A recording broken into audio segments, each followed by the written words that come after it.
गुरुजी चरण स्पर्श। गुरुजी, एक प्रश्न का उत्तर मिलेगा तो बहुत कृपा होगी। मैं जब से ध्यान करता हूँ तब से मैंने शराब और मांस का सेवन बंद कर दिया है और करीब पिछले 7 महीने से शराब और मांस खाना बंद किया हुआ है। अब मेरे घर में शादी है। रिश्तेदार और भाई लोग मेरे पीछे पड़े हैं शराब पीने के लिए।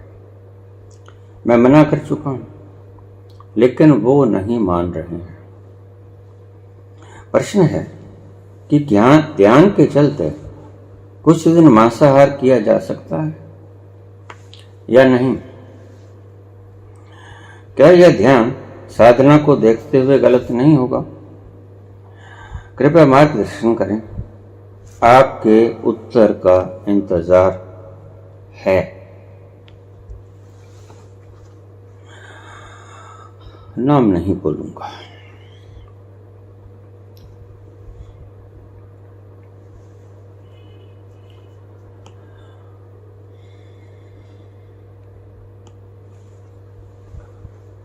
हर प्रश्न पूछने वाला मैं रोज देखता हूं। इस तरह से प्रश्न पूछता है जैसे कि मैं अन्य धर्मों की भांति इन्हें आचरण सिखाऊंगा। मैं रोज इशारे करता हूं। आपको रोज मेरी वीडियो में इस प्रश्न का जवाब मिलेगा, लेकिन फिर भी अभी नहीं समझे हो तो कोई बात नहीं, मैं फिर समझा दूंगा। हम इंतजार करेंगे क़यामत तक। खुदा करे कि क़यामत हो और तू आए।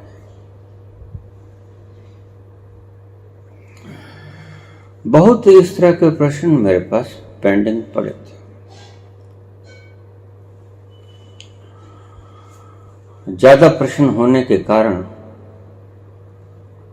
मैं आज जवाब दे रहा हूं।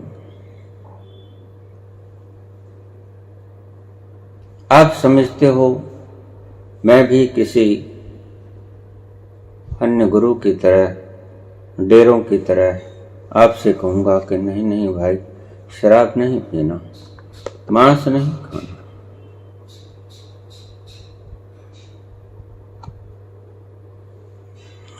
मैं भी आपसे कहूंगा जैसे वो कहते हैं, जैसे पतंजलि कहते हैं कि झूठ नहीं बोलना, सत्य ही बोलना, और सत्य भी ऐसा बोलना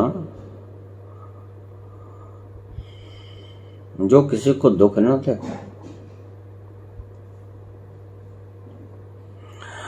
सत्य ऐसा भी होता है कि मामा श्री, और सत्य भी ऐसा भी होता है कि बाप का साला।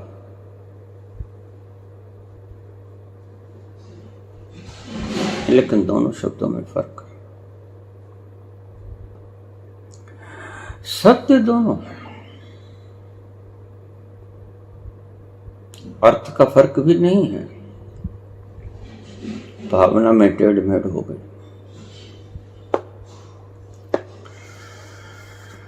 मुझसे आपका कोई कसूर नहीं है। आप ऐसे ही वातावरण में पले हो, आपको ऐसे ही गुरु पीर मिले हैं जो आपको समझाते हैं। देखिए, अगर आपको कोई गाली निकाले तो आपके हाथ उसके चरणों की तरफ हो जाने चाहिए। आपने कुछ ऐसा नहीं करना है कि आपका संस्कार नेगेटिव हो जाए। तो फिर तो आपने अपना ही बचाव किया। कैसे? फिक्र तो आपने अपनी ही की कि मेरा नेगेटिव नहीं होना चाहिए, उसका नेगेटिव हो जाए हो जाए।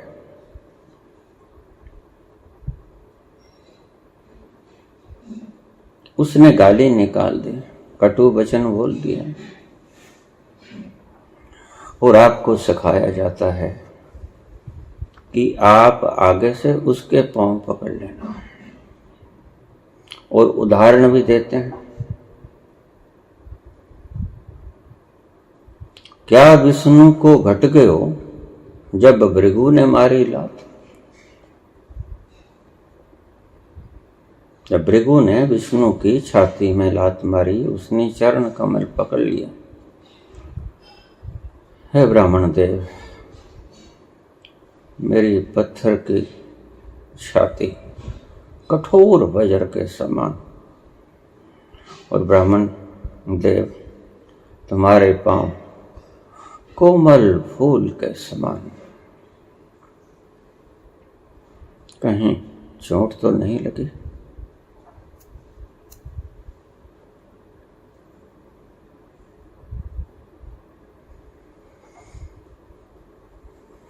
और भृगु ने तत्क्षण डिक्लेयर कर दिया कि विष्णु महादेव है, देवों के देव है।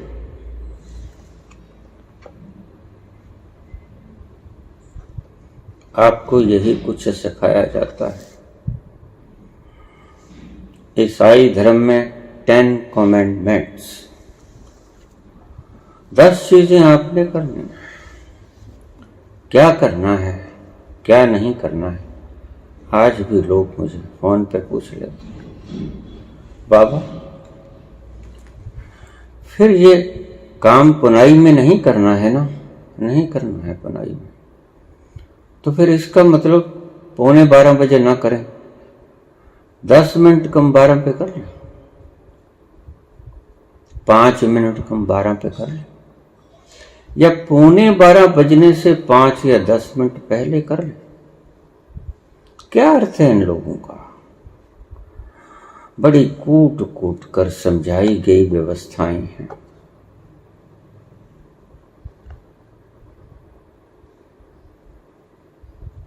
बाबा जब घर से निकलती हूं, अगर सीधा पांव रख लिया तो मेरे काम बन जाते हैं, अगर उल्टा पांव रख लिया तो मेरा कोई काम नहीं होता। और कई बार तो ऐसा होता है कि मैं उल्टा पांव रख के बाहर चली जाती हूं, फिर याद आता है कि ओह ये तो बेहोशी में हो गया। फिर वापस घर में आती हूं, थोड़ा बहुत काम धाम हाथ पांव मारती हूं, फिर सीधे पांव से निकलती हूं, और आगे मैं बोल पड़ता हूं, काम फिर भी नहीं होता, क्योंकि सीधे से निकलो उल्टे से निकलो, उस दिन काम होना ही नहीं था।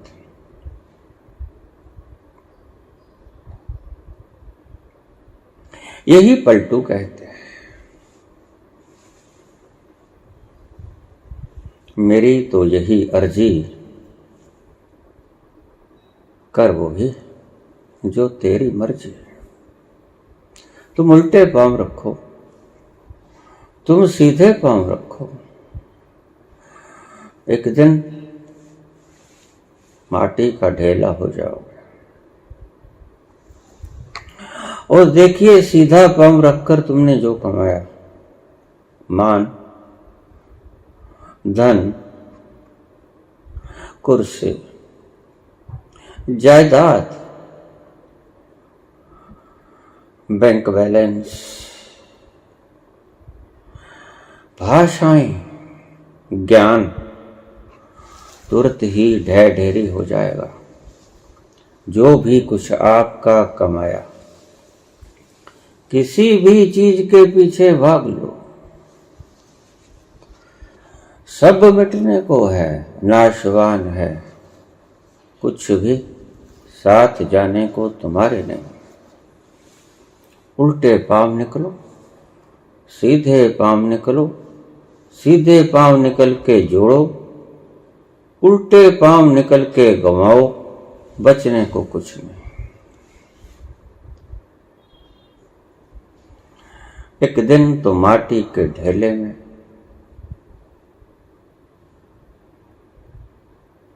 बदल जाएगा, एक दिन बिक जाएगा माटी के मोल, जग में रह जाएंगे प्यारे तेरे बोल, बोल भी जग में ही रह जाएंगे, वो भी साथ न जाएंगे। मुझे एक व्यक्ति ने प्रश्न पूछा, भक्त ने, कि बाबा बड़ा सुंदर प्रश्न था, कभी जवाब दूंगा इसका, कि हम जो साथ लेके जाते हैं कर्म और संस्कार वगैरह आप कहते हैं, तो फिर जैसे एडिसन मरा, रदरफोर्ड मरा, तो इनकी जो इंटेलेक्चुअलिटी है, जो सीखा सिखाया साथ नहीं जाता। गहरा प्रश्न है, बात ठीक है।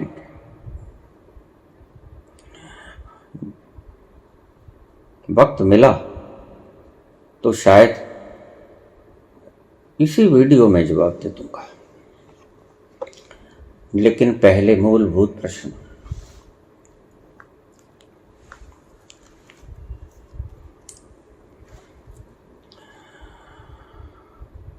मैं जब से ध्यान करता हूं, मैंने शराब और मांस का सेवन बंद कर दिया। बचपन से मांसाहारी था, 7 महीने से शराब मांस बंद किए। घर में शादी है, रिश्तेदार भाई लोग मेरी जान के पीछे पड़े शराब पीने के लिए। मना कर चुका लेकिन मान नहीं रहे। प्रश्न है कि ध्यान के चलते कुछ दिन मांसाहार किया जाए तो बुरा रहेगा, गलत तो नहीं होगा।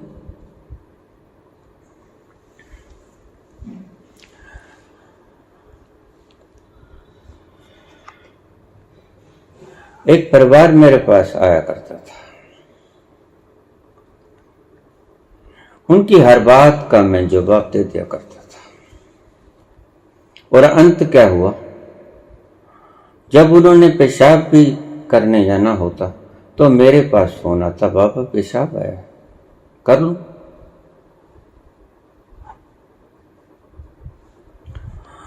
तुम आज्ञाकारी लोगों का ऐसा ही हश्र हुआ करता है। तुम स्वतंत्र जी ही नहीं सकते, इसे मैं पराधीनता कहता हूं, और रोज मैं तुम्हें पराधीन की बेड़ियां तोड़ने के लिए आवेश देता हूं, उत्साहित करता हूं, तोड़ डालो इन जंजीरों को। ये मीठी जंजीरें हैं, सोने की जंजीरें हैं कि शराब मत पियो, मांस मत खाओ।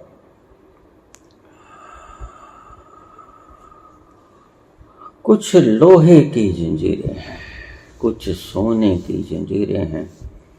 अगर आपको ऐसी सलाखों के भीतर जेल हो जाए जिसकी दीवारें भी सोने की हों और सलाखें भी सोने की, तो आपको कोई फर्क पड़ेगा? कुछ दिन खुश हो सकते हो, सलाखें सोने की मिली, रूम एसी मिला, ध्यान रखना तुम्हारी आजादी छिन गई। और अगर आजादी नहीं तो कुछ भी नहीं, फिर जीवन जीना बेकार। गुलाम की 4 रोटी से स्वतंत्रता की 1 खा लेना ज्यादा बढ़िया रहेगा। तुम्हारे प्रश्न पे धीरे धीरे आ रहा हूं, चिंता मत कर। मेरे पिता मुझे कहते थे, बेटा शादी करा। परिवार कहता है, उनका दायित्व होता है, उन्हें अपना बोझ है, हल्का करना है बोझ। बच्चे का पालन पोषण, पढ़ाई लिखाई, शादी, बस वानप्रस्थ, चलो संन्यास्त हुए, सारे बोझ मुके, सारे बोझ समाप्त हुए, अब विश्राम को उपलब्ध हुए। रोज कहते, मैं इनकार करता, नहीं पिताजी मैं शादी नहीं करूंगा, मेरा एक लक्ष्य है, आज पूरा हो जाए, निश्चित ही मैं कल शादी करूंगा। आपको वचन दिया, उससे पहले नहीं करूंगा।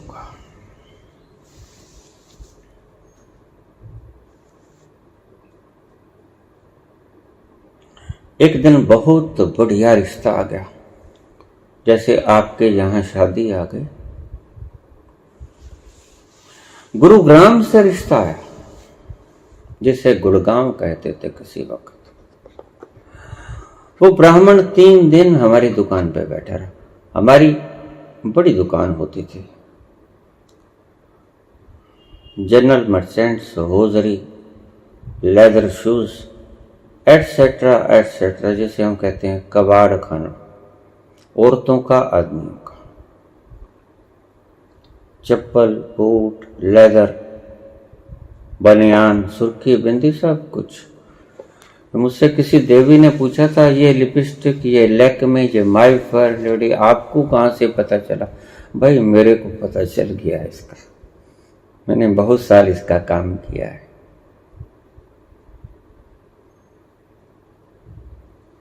तो मेरे पिता मुझे रोज कहते, उस दिन वो रोज ब्राह्मण सुबह आता, दुकान भरी रहती, हम थक जाते हैं सुबह से शाम तक।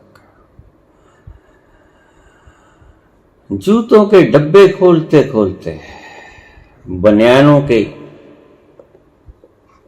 कवर खोलते खोलते थक जाते हैं। किसी को पसंद आता, किसी को ना आता, वो वैरायटी दिखाओ, वो वैरायटी दिखाओ, थक जाते हैं। और वह व्यक्ति सुबह आके बैठ जाता, देखता ग्राहकी बहुत बढ़िया है, अपना मकान है, समझदार लड़का है, परिवार शरीफ। बाजार से पूछा, अपनी बड़ी दुकान शहर के बीच में, वो तो बैठ गया, सुबह आता, शाम चला जाता। पिताजी उसकी सेवा शुश्रूषा करते, कोई चाय पिलानी है, कोई थोड़ा बहुत खिलाना पिलाना, पिताजी ख्याल रखते। 2-3 दिन मुझे पता ही नहीं लगा कि ये क्यों आता है। 2-3 दिन के बाद मैं जा रहा और पिताजी घर से आ रहे और गांधी चौक में हमारी मुलाकात हो गई।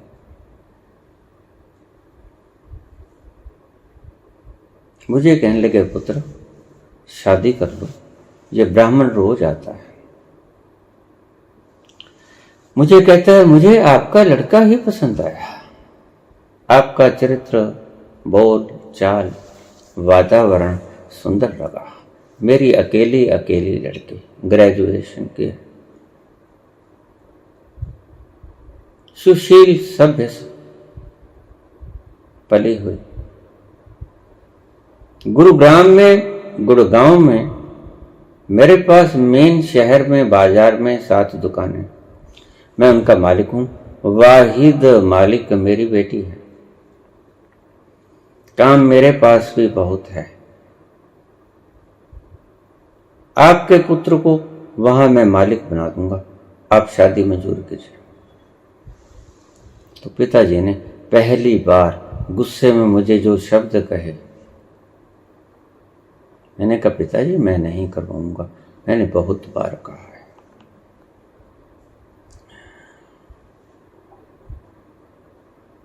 तो मुझे एक शब्द बोले पिताजी, क्या बोले आपको बता देता। अरे कर्म ठोक, कर्म ठोक, हाथी पे हाथ भी मरा। इससे बढ़िया रिश्ता तुम्हें कहीं नहीं मिलेगा। मैंने कहा मैंने करवाना है तो भी बढ़िया घटिया आएगा ना, जब करवाना ही नहीं है तो बढ़िया घटिया का सवाल नहीं। बढ़िया कौन सा घटिया कौन सा, मेरे लिए सब घटिया जब नहीं करवाना। जब करवाना होगा तो कानी कैंची चलेगी, क्योंकि करवाना है। बात अपनी मनोवृत्ति की है, बात तुम्हारे बाहर के वातावरण की नहीं है।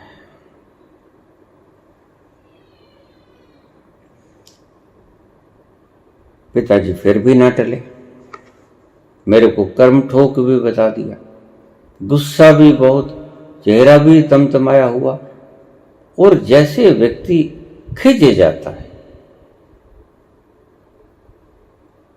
कि तेरे से छोटे भी बैठे हैं, मैं क्या करूं। मैंने कहा जब मैंने पिताश्री इनकार कर दिया, अगर बड़ा विवाह नहीं करवाता छोटे का कर दो, मैं कब इतराज किया हूं।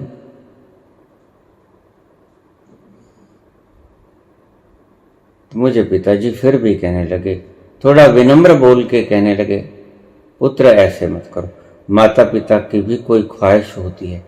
मैंने कहा तुम्हारे 4 और हैं, ख्वाहिशें उसमें पूरी कर लो।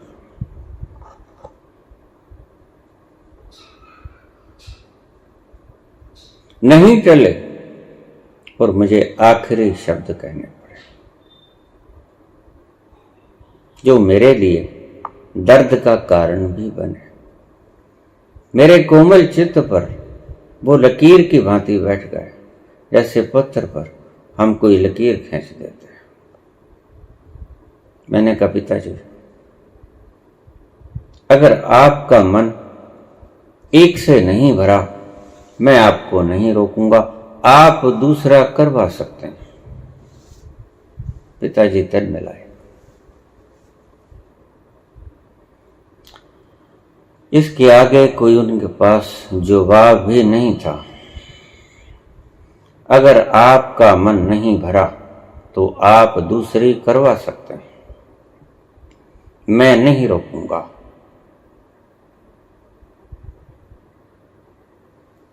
उसके बाद पिताजी कहने लगे, कुछ बोले नहीं, चले गए, चुपचाप चले गए। और उसके बाद मुझे कभी नहीं कहा उन्होंने कि पुत्र शादी कर लो।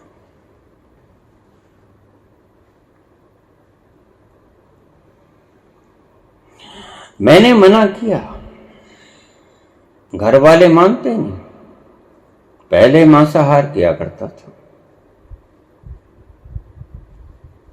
अब मांसाहार नहीं करता 7 महीने से।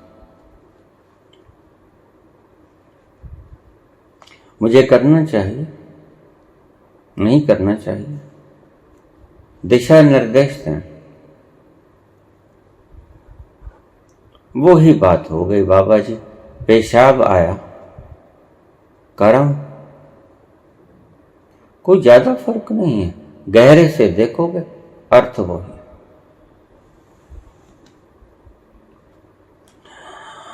तमन्ना तुम्हारी भी गड़बड़ है, तुम खाना चाहते हो, खा ही लो, मैंने पहले ही कहा है। भोग भाग के आना भाई,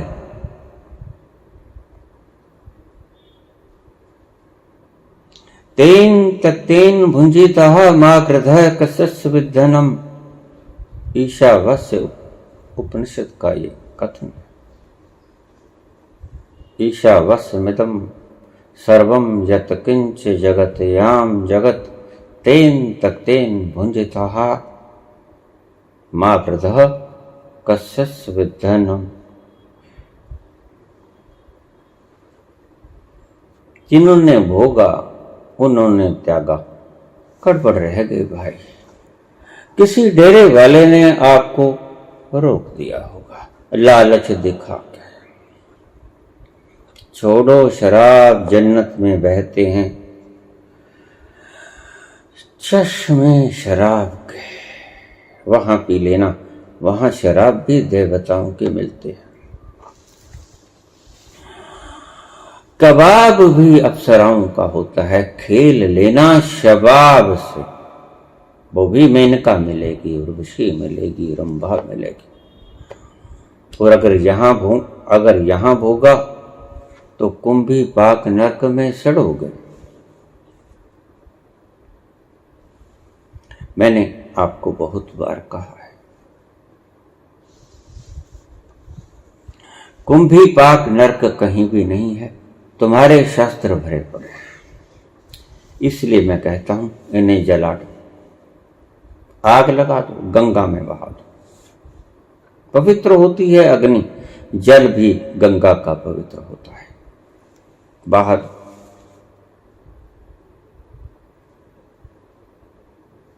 पवित्र ग्रंथों को पवित्र जल में बहा दो।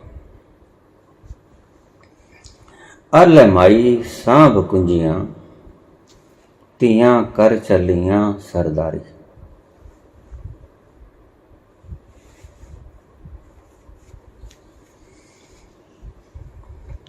मैंने मना किया, घर वाले नहीं मानते। बुद्ध ने एक शब्द कहा है, अप्पा दीपो बाबा। अपने दीपक खुद बन, अपना मार्गदर्शन खुद करो।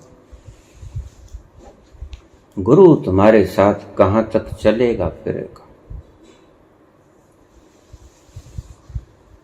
कब कब गुरु की राय मांगोगे, और ये राय तो बड़ी कमजोर मांगी आपने। मेरे पास राय बहुत मांगने वाले आते हैं, लाजवाब चीजें होती हैं उनके सवाल, निश्चित ही मैं द्रवित हो जाता हूं। ये वाकई ही प्रश्न पूछने योग्य था, मेरे हृदय को आंदोलित कर जाता है कि यह व्यक्ति इतने ऊंचे तल पे पहुंच गया है, क्योंकि जिस तल पर तुम होगे वहीं से तो ही प्रश्न उठेगा।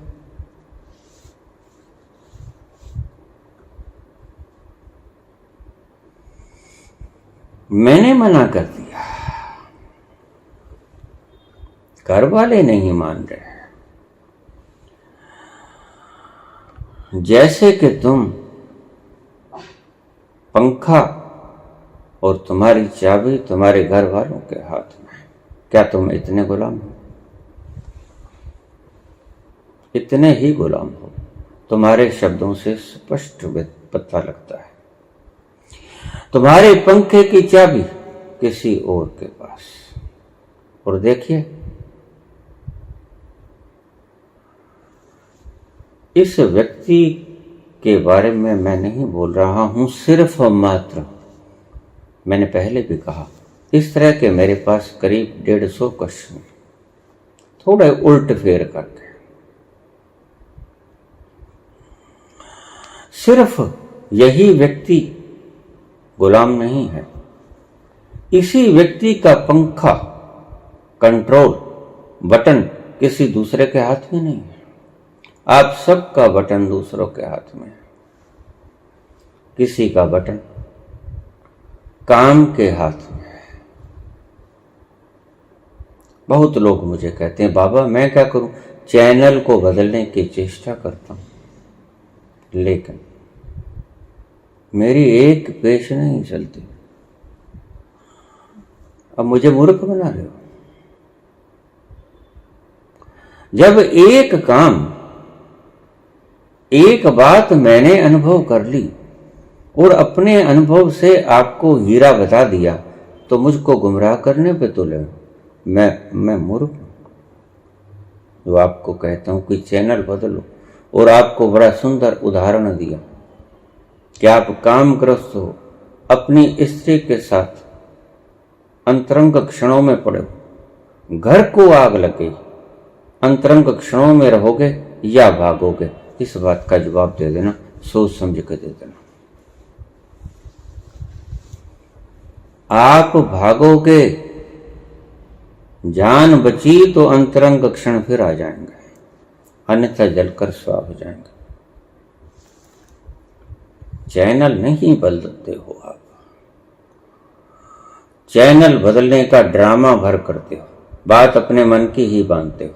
आपके मन को आप शक्ति देना बंद ही नहीं करते। मैं 1000 बार आपको बोला कि मन को शक्ति मत दो।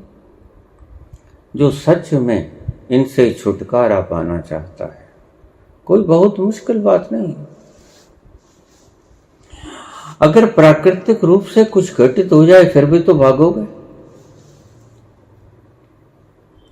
और नंगे नंगे भागोगे। घर को आग लग जाए तो मंत्रों के क्षणों में पड़े नंगे नंगे बाहर भागोगे। क्यों? क्योंकि जीवेशना प्रबल है। काम वासना से ज्यादा प्रबल जीवेशना है, और जो ज्यादा प्रबल होता है वही तुम्हें खींचता है।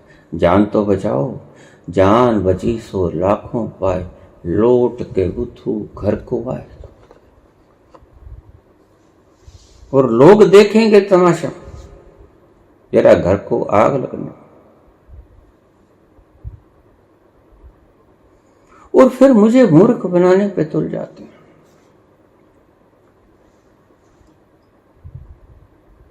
नहीं बाबा, ये फार्मूला कारगर नहीं हुआ। बड़ी कोशिश की, कोशिश नहीं की। तुमने मन का साथ दिया, मन ने काम वासना को भोगने की इच्छा प्रकट की। तुमने थोड़ा सा गहरे गहरे कह दिया, रहने भी दो। लेकिन मन कहाँ छोड़ता है, आप उसके पीछे हो लिए। घर से तो हम चले थे खुशी की तलाश में, गम राह में खड़े थे वो भी साथ हो लिए।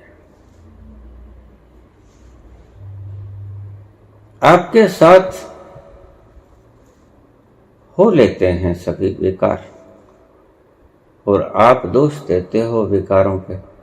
कभी गुलाम की हैसियत होती है, तुम नहीं चाहते कि हाथ उठे। हाथ बेचारे में क्या ताकत के हाथ उठ जाएगा।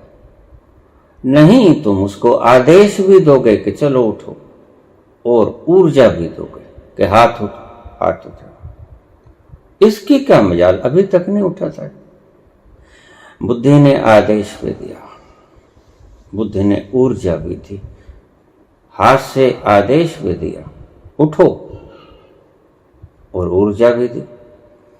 अगर आप ऊर्जा नहीं देंगे मन को, आपकी इंद्रियां नहीं उठेंगी भोगने के लिए। ये बिल्कुल अनुभूत फार्मूला है ऋषियों का। इसको कतई कोई भी गलत नहीं कर सकता। लंगोट बांधने से कुछ नहीं होगा, बांधते चले जाओ। बहुत से ब्रह्मचारी ऐतराज करते हैं मेरी बात में, लेकिन मैंने ऐसे पागलों से कुछ लेना देना नहीं। साइंटिस्ट कहते हैं कि एक व्यक्ति 15 दिनों से ज्यादा ब्रह्मचारी रह ही नहीं सकता, उसे सकलत होना ही पड़ेगा। और तथाकथित ब्रह्मचारी कहते हैं कि हमने तो 30 वर्ष का ब्रह्मचर्य साधा। झूठ बोलते हैं ये लोग।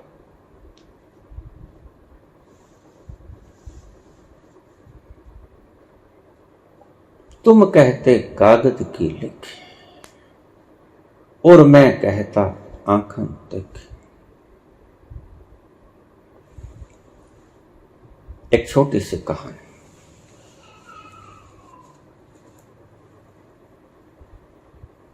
किसी मंदिर में साधु की कुटिया थी, कई कमरे थे, शाम ढल चुकी थी। एक खूबसूरत स्त्री गहने डाले हुए, उसने द्वार खटखटाया। कौन आया होगा इस वक्त? दरवाजा बंद किया। शाम ढल चुकी थी, मंदिर बंद करने का वक्त आ गया। पूजा प्रार्थना निपटा ली गई थी, धूप बाती कर दी गई थी।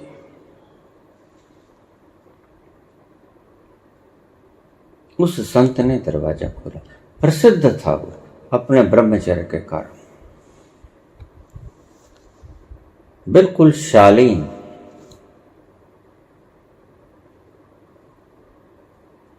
जैसा आपने उन संतों को प्रथम दृष्टया पाया जो आज जेलों में पड़े।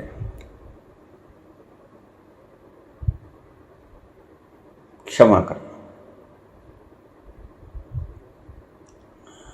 फैसला देने वाले पागल नहीं हैं।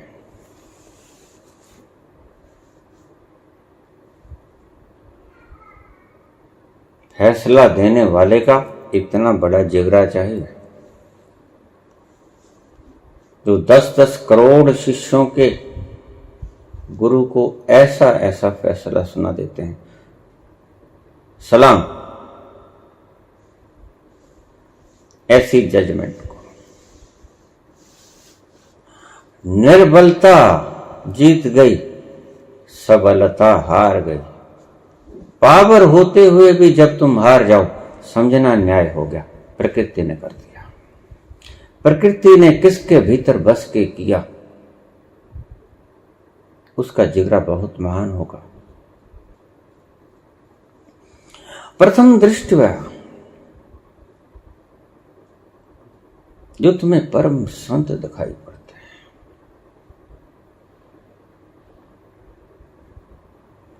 उनको तुम उनके ड्रामाज के कारण उनके चंगुल में फंस जाते हो।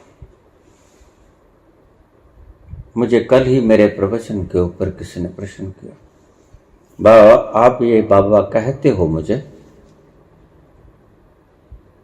उसने कोई पर्सनल प्रश्न पूछा था।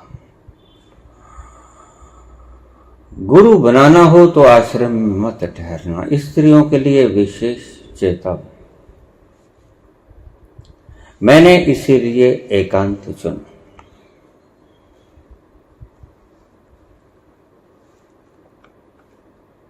दर्शन रोज देता हूं, देख लो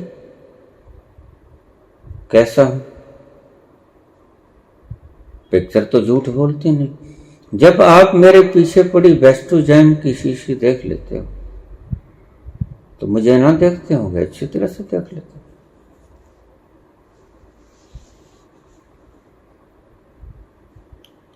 जब आप मुझे ये देख ले तो कि बाबा कभी कभी लेट कर प्रवचन करते हैं, आपने मुझे कभी धन्यवाद नहीं दिया कि बाबा आपकी पीठ में दर्द रहता है फिर भी आप बोल देते हो। 1988 में मैंने आपसे बताया कि जब मैं ब्रह्मांड भ्रमण में निकला तो उसके बाद जब मैं वापस आया तो सुए के किनारे पे, नहर के किनारे पे जाता जाता मैं बुरी तरह कर गया। 4-5 गलूटनियां खाई मैंने और मेरी रीढ़ की हड्डी में कोई चोट लग गई। उसके बाद मैं ज्यादा देर तक बैठा नहीं रह सकता, शरीर की मजबूरी। किसी डॉक्टर को मैंने कभी नहीं दिखाया और दिखाना भी क्या है। जिस दिन जल जाएगा ये हड्डी सीधी हो जाएगी, फिक्र मत करना। और एक दिन जलेगा, जलेगा या गड़ेगा ये आपकी इच्छा होगी। मुझे तो सिर्फ मरना ही है। मेरा काम मैं कर जाऊंगा, आपका काम आप कर देना, निपटा लेना। आपने धन्यवाद कभी नहीं किया कि बाबा आपकी पीठ में इतना दर्द, बिना एनाल्जेसिक खाए आप फिर भी हमें ज्ञान दे रहे हैं।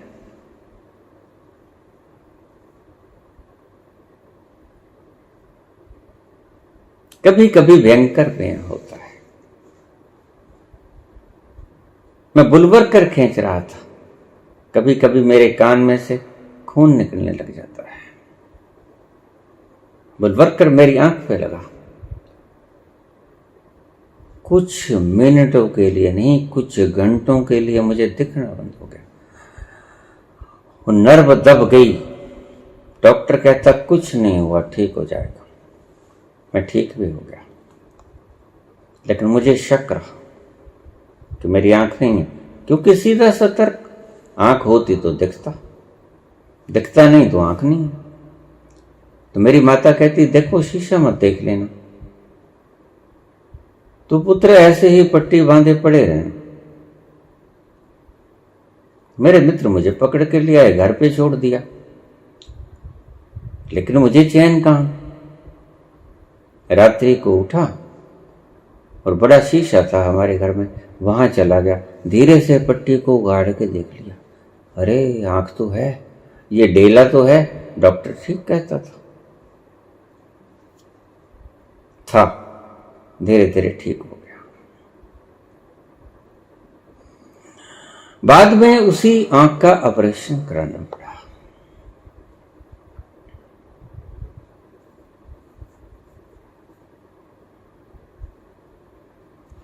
मैंने पिता से ऐसे कठोर वचन कहे। मेरा निश्चय दृढ़ था। अगर निष्ठा इतनी प्रबल हो, मुझसे पूछने की कोई आवश्यकता नहीं थी। आप अपने मालिक स्वयं हो, स्वयं फैसला लेना सीखो। अप्पा दीपो बाबा। आज मैं हूं, कहां रहूंगा कल?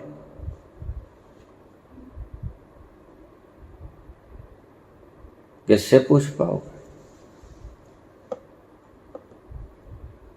जिसको नया गुरु बनाओगे वो भी कब तक बता पाएगा? आपके ये अज्ञान कभी मिटने को नहीं है। ज्ञानी बहुत बार समझाएगा। इस प्रश्न का मैं जवाब, निगाहें कहीं पे निशान रोज देता हूं। अगर आप सुनने वाले होते तो मुझसे प्रश्न न पूछते। खैर, कभी कभी नहीं पता चलता, गूढ़ शब्दों में कुछ और भी छुपा होता है। कोई बात नहीं, सीधे से पूछ लिया तो सीधे से जवाब दे रहा हूं। कहीं पीने की तमन्ना शेष रह गई आपके भीतर, जो आपको प्रश्न पूछना पड़ा, पी ही लो। कहीं मांस खाने की तमन्ना शेष रह गई आपके भीतर, खा ही लो। मैं नहीं कहता आपको और डेरों की तरह कि मांस मत खाओ, मच्छी मत खाओ, शराब मत पियो। मैं कहता हूं बिल्कुल शराब पियो, दुष्ट होके गिर पड़ो।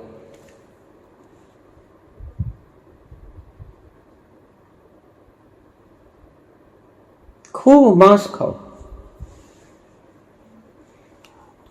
तुम्हारे इक्ष्वाकु वंश में विकुक्षी जी महाराज इक्ष्वाकु के पुत्र पूरा का पूरा खरगोश खा गए थे, आपको पता नहीं होगा।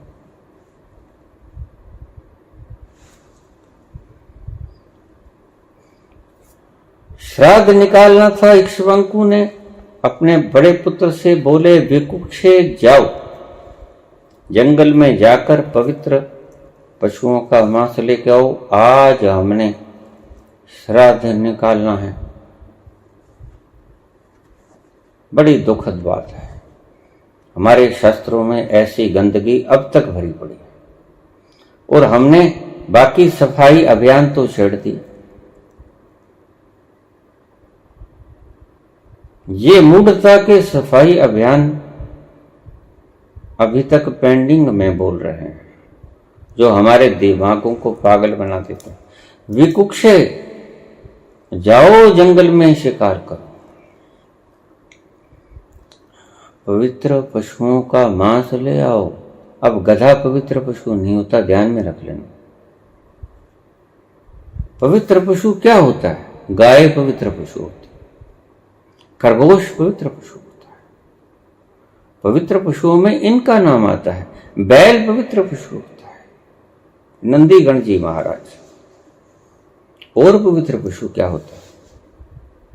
ऊंट पवित्र पशु होता है, गधा पवित्र पशु होता है। नहीं, सीधा सा मतलब था कि गाय का मांस ले आओ। अब झगड़ा करते हो, आप आज गर्दनें उतार देते हो। अगर कोई ऐसा बोले आपके शास्त्र में देखो क्या लिखा है।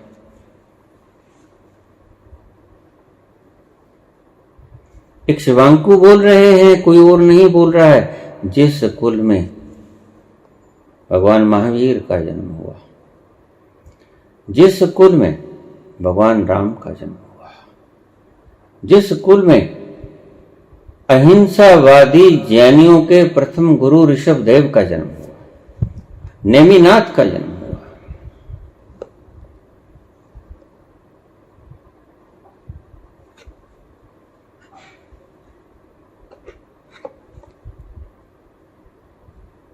उस वंश की बात मैं कर रहा हूं।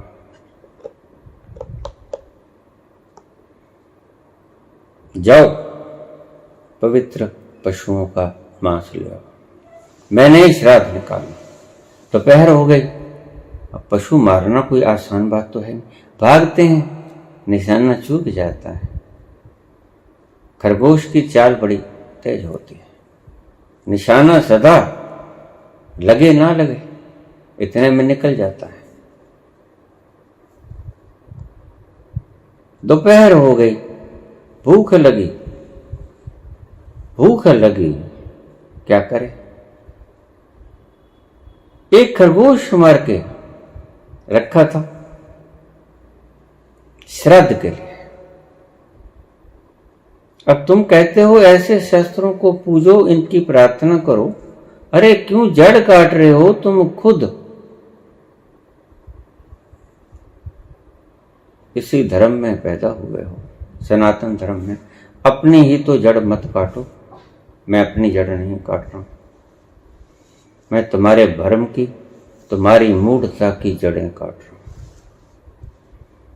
अगर धर्म को शुद्ध करना है तो ऐसी मूढ़ताओं को नष्ट करना पड़ेगा, तभी धर्म शुद्ध हो पाएगा। जैसे मल मूत्र से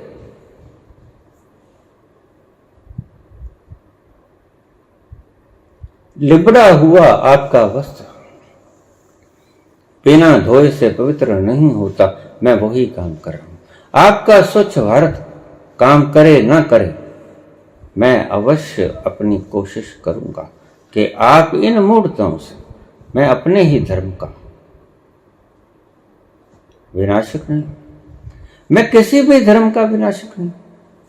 धर्म विनष्ट हो भी नहीं सकता। मैं जो धर्म की दृष्टि रखता हूं, दृष्टि कहता हूं, मत नहीं, दृष्टि। मैंने जैसे धर्म को देखा, परम पवित्र पाया, परम आनंद से परिपूर्ण नाचता गाता पाया, बिना किसी मल के पाया, निर्मल। उस धर्म को अगर आप बाहरी वस्त्रों से भी, उस जामे को भी आप पवित्र करना चाहते हो तो आपको साबुन से धोना पड़ेगा, पानी और साबुन से। वही काम मैं कर रहा हूं, आप नहीं कर रहे हो तो क्या बात है? मुझे रोको तो मत, मुझे रोको, लेकिन थोड़ा शास्त्रों में झांक के देखो। क्या ये ठीक नहीं है जो मैं बोल रहा हूं?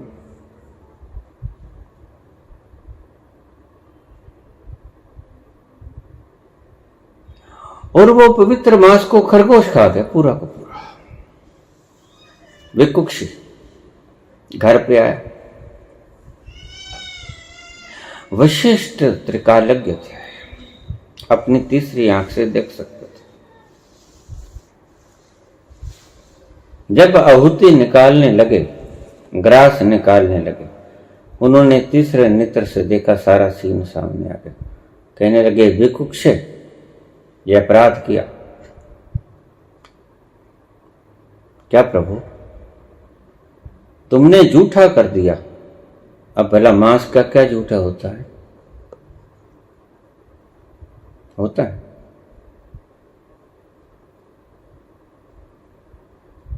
तुमने खरगोश खा लिया, सारा मांस श्राद्ध के योग्य ना रहा, तुमने भोग लगा लिया। यद्यपि उनके कहने का मतलब था, जो आज भी परंपरा है, कि अगर तुमने किसी के प्रति श्राद्ध निकालना है तो उसको पहले आप मत खाना। हमारे बच्चे भूख से बिलबिलाते रहते हैं। हम पहले ब्राह्मण को खिलाते हैं। जब ब्राह्मण खा के तृप्त होके चल जाता है दान दक्षिणा लेके, फिर हम बच्चों को खिलाते हैं।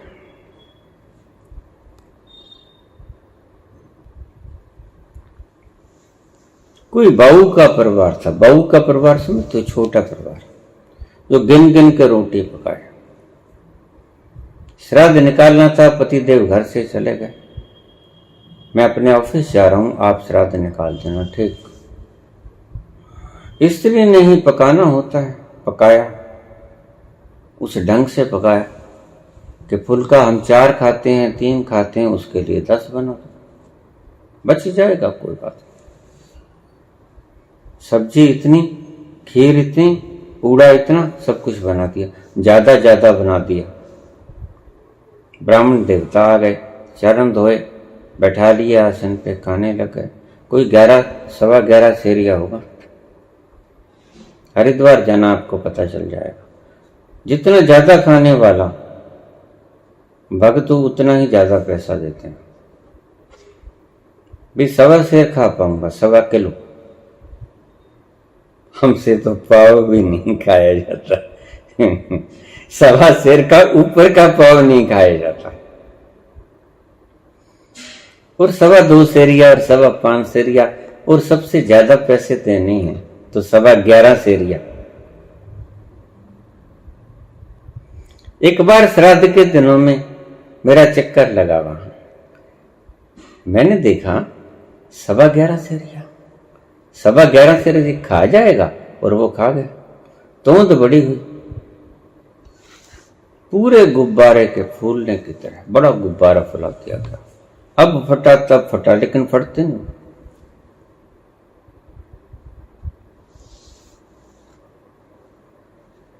खा जाते हैं।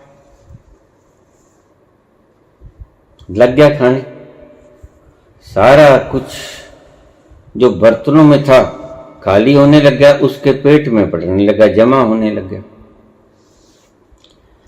बच्चे रो रहे हैं, देसी घी का पकवान है, खुशबू भी कुछ ज्यादा होती है। बच्चे रोने लगे, भूख लगी मम्मी, हमें खा ले, हमें खाने को दे दो, हम खा लेंगे। लेकिन देखिए, हमारी मूर्ताएं बड़ी गहरी हैं। ब्राह्मण को खुश कर दो, अपने बच्चे को दुखी कर दो, उसको भूख से मरने दो, उसको भूख से तड़पने दो, ब्राह्मण की आत्मा को शांति दे दो। उस देवी को यह पता ही नहीं होगा कि मैं अपने अंश को ही दुख दे रही हूं। ब्राह्मण तो पता नहीं खुश होगा नहीं होगा, खुश भी क्या होगा। मैंने ऐसे ब्राह्मण देखे जो ज्यादा खिला देते हैं भक्त लोग, और पेट दुखने लग जाता है, और कहते हैं दुष्ट ने ज्यादा खिलवा दिया, पाचन नहीं होता। मैंने कहा पंडित जी ये लो चूर्ण, थोड़ा सा पानी पी लो। कहता पंडित जी देखो, इतना मूर्ख थोड़े हूं, अगर इतना मैं खा सकता चूर्ण और पानी, तो एक पूड़ा ही ना खा लेता।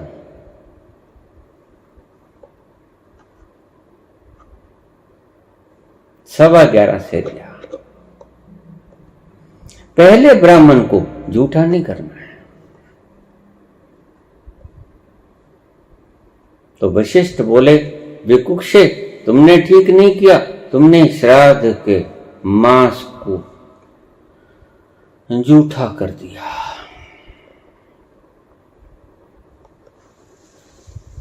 विकुक्षी को तो पता था अपनी करतूत का। कहने लगा, हाँ प्रभु, गुरुदेव भूख बहुत लगी थी, क्या करूं, सुबह से गया हुआ था, सूर्य निकला भी नहीं था, दोपहर हो गई, भूख बहुत लगी, फिर मैंने खरगोश खा लिया। ये कहानी मैं आपको सुना रहा हूं इक्ष्वाकु वंश के। इक्ष्वाकु के पुत्र, 3 पुत्र बड़े विकुक्षी की बात कर रहा हूं। इक्ष्वाकु क्रोध में आ गए, अरे दुष्ट, चला जा, भाग जा, मेरा उत्तराधिकारी नहीं है तू घर छोड़ दे, मैं तुझे देश निकाला देता हूं। निकल गया विकुक्ष, चला गया बेचारा। संयोग से ऐसा हुआ कि इक्ष्वाकु का कुछ दिनों के बाद देहांत हो गया। अब बड़े पुत्र को अधिकार मिलना, लोग बाग ढूंढने लगे, सारी जनता निकल पड़ी। बेकुक्षी यहीं कहीं बैठा था बेचारा, क्या करता, मांग तांग के खा लेता, लोग दे देते, पहचानते थे। ढूंढ लिया गया, आया और उसको राजगद्दी पे बैठा दिया नहला धुला के।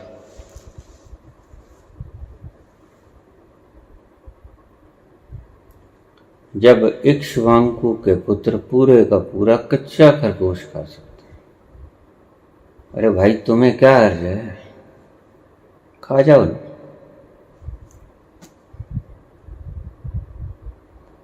मेरी इजाजत चाहिए, इसमें मेरी इजाजत नहीं। मैं तुम्हें कहता हूं कि तुम खाने की इच्छा रखते हो तभी तो प्रश्न पूछते हो। मैं यहां से आगरा जाया करता था बूट लेने के लिए। आगरा में बहुत बड़ा बूट बाजार है। मेरे साथ एक मेरे मित्र, मेरी उम्र से 10 साल बड़े, मेरे साथ जाया करते। उन दिनों में दीपावली का सीजन होता और दीपावली का पेठा वहां से मिला करता है। आगरे का पेठा मशहूर। मुझे कहते भाई भैया मैं आपके साथ चलूंगा। चलो चलो, अच्छा है, साथ हो जाएगा। चलते, ख्याल अपना अपना, रुझान अपना अपना। रास्ते में वैश्या बाजार आता है। बूट बाजार से पहले, जूते बाजार से पहले एक वैश्या बाजार आता है। वैश्याओं का तो काम आपको पता ही है। सज धज के मनेरे पे आके खड़ी हो जाती और जाते ग्राहकों को आवाज लगाती। यहां कस्बे के अंदर पला व्यक्ति ऐसी हरकतें देख के कामग्रस्त हो जाता।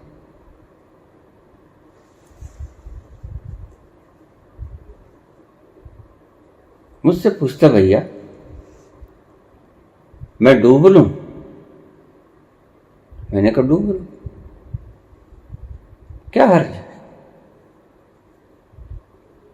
और अगर ना डूबोगे तो रात बिना बताए होटल से निकल के बाहर आके डूब लोगे। इससे अच्छा मुझे बता के चले जाओ, थोड़ा पाप मुझे भी लग जाएगा।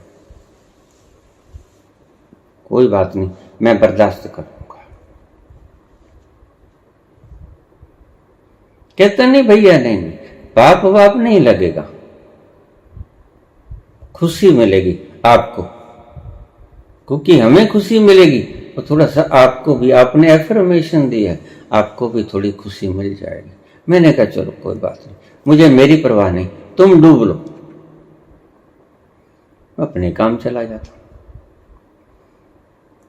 अपने होटल में चला जाता, सामान रखा, नहा धो के सबसे पहले ताजमहल। मेरा रोज का जब भी मैं जाता प्रथम यही मेरे मन में होता। मैं ताजमहल बड़ा प्यारा लगता था मुझे।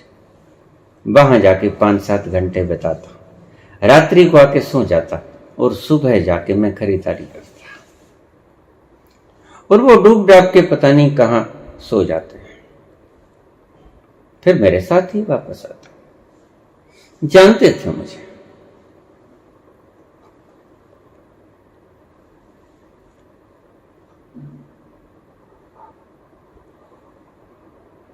पूछते भैया बड़े आराम से तुम कहते, कोई नानुक्कर नहीं करते, डूब लो डूब लो। बड़े सरल, निर्मल मन जन सोई मोही भावा। ये सरल मन ही तो उसे अच्छा लगता है। Only they will enter in my God's kingdom who will be innocent just like a child. जो इस भांति सरल होंगे, मासूम होंगे, बच्चे की भांति, वही मेरे ईश्वर के दरबार में प्रवेश कर पाएंगे। ईसा मसीह ने कहा है सरल होना एक अनिवार्यता है, जटिल होना मुश्किल में डाल देगा। तुम बड़े जटिल होते जाते, जैसे जैसे दुनिया जटिल होती जाती है। जटिल वैसे वैसे दुखी होती जाती है, और जैसे जैसे दुखी होती जाती है उसे खुद भी पता नहीं कि मेरी जटिलता ही मेरे दुख का कारण है। तुम्हें बताए कौन? जिसके पास जाओगे वो खुद ही जटिल है। कौन समझाए, कौन रास्ता दिखाए, खुद ही जटिल है वो। अब मेरे घर में शादी है, रिश्तेदार और भाई लोग मेरे पीछे पड़े हैं शराब पीने के लिए। मैं मना कर चुका,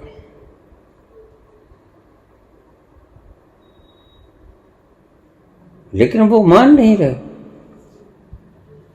पीनी आपने क्यों नहीं, फिर वो क्यों नहीं मान रहे? नरक में धक्का देने को तैयार बैठे हैं। नरक में धक्का खाना है नहीं खाना है, गटर में गिरना है नहीं गिरना है, इतना आप में आत्मबल नहीं है, इतनी बुद्धि नहीं है आप।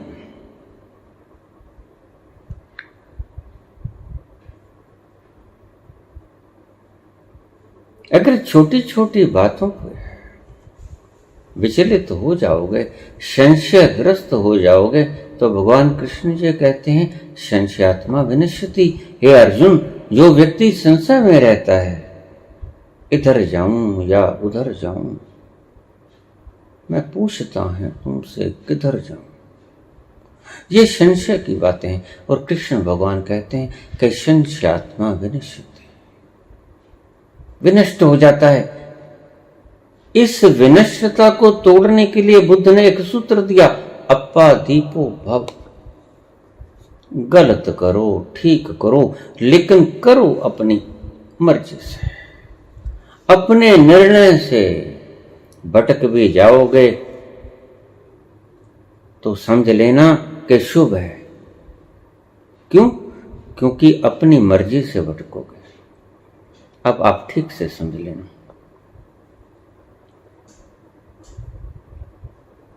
अपनी मर्जी से नरक चले जाना, दूसरों की मर्जी से स्वर्ग मत जाना।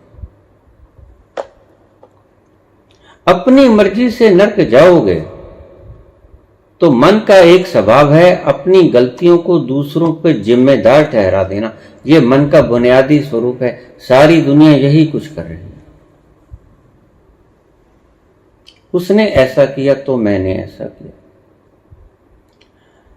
सभी लोग, मैं देखता हूं फेसबुक पे, रोज उनके स्टेटस पढ़ता हूं,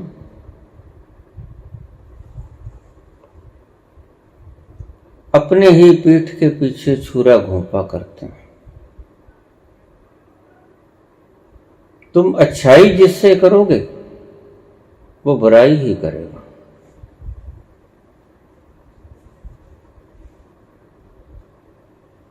जैसे ये एक नियम हो,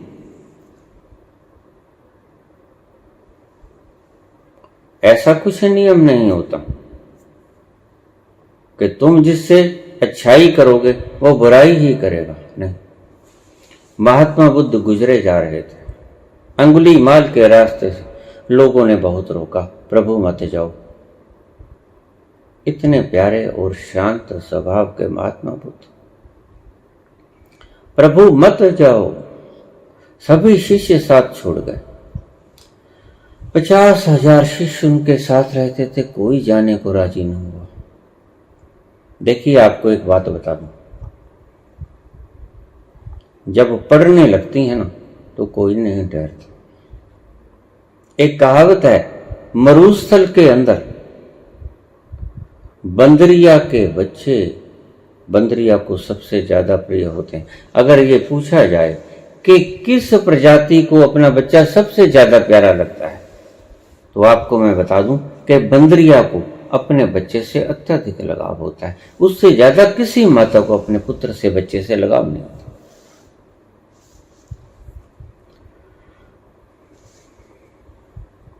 लेकिन जैसे ही तपते हुए रेगिस्तान के भीतर बंदरिया अपनी छाती से चिपकाए अपने बच्चे को लिए जाती है और उसके पांव जलने लग जाते हैं, क्योंकि उसके कौन सा बूट डाले होते हैं। तो जब बिल्कुल वश से बाहर हो जाती है बात, पहले तो सहन करती है, लेकिन जब बिल्कुल वश से बाहर हो जाती है तो बंदरिया क्या करती है आपको पता है? मैं बता देता। बंदरिया अपने ही बच्चे को मरुस्थल की जलती हुई रेत पे रखती है और उस पे पांव रख के आगे आगे चली जाती है। अब आप देख लेना कि मोह किसे कहते हैं, अपने प्राणों का मोह, जीव वेचना किसे कहते हैं। आप रोज दूसरों के ऊपर भार डालते हो, मैं तो ठीक था, वो धोखा दे गया, बेवफा, तेरे प्यार में क्या से क्या हो गया, क्या खाक हो गया।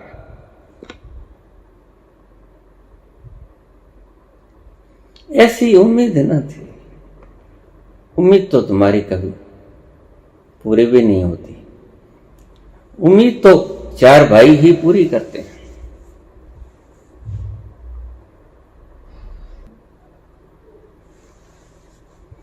मन का गहरे से गहरा स्वभाव है, जो स्वभाव नहीं है, जो दुह स्वभाव है। शरारत का स्वभाव, अपनी गलतियों को दूसरों के ऊपर डालते हैं। मन का गहरे से गहरा षड्यंत्र, गलती तुमने की, हंसी आती है मुझको हरकते इंसान पर, गलतियां तो खुद करे और दोष दे भगवान पर। तुम सदा ही आस्तिक है, नास्तिक है। ये नहीं कहता मैंने गलती की, ये कहता फलां से गलती हो गई,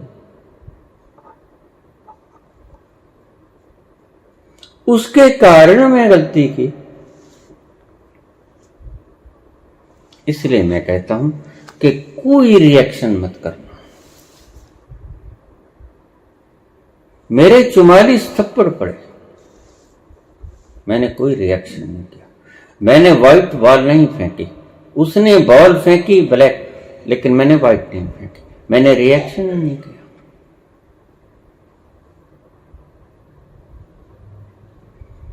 अब दूसरा चांटा मेरे तब पड़ता अगर मैं एक चांटे के बदले दूसरा मुख कर देता। वो भी एक आमंत्रण है कि दूसरे पे भी मारो। मैंने ऐसा भी नहीं किया। या मैं उसके चांटा जड़ देता, फिर वो भारी भरकम था, वो मेरे 2 मारता, और फिर उसने मेरे 44 मार दिए। मैंने कोई प्रतिरोध नहीं किया, मैंने उसका हाथ नहीं रोका।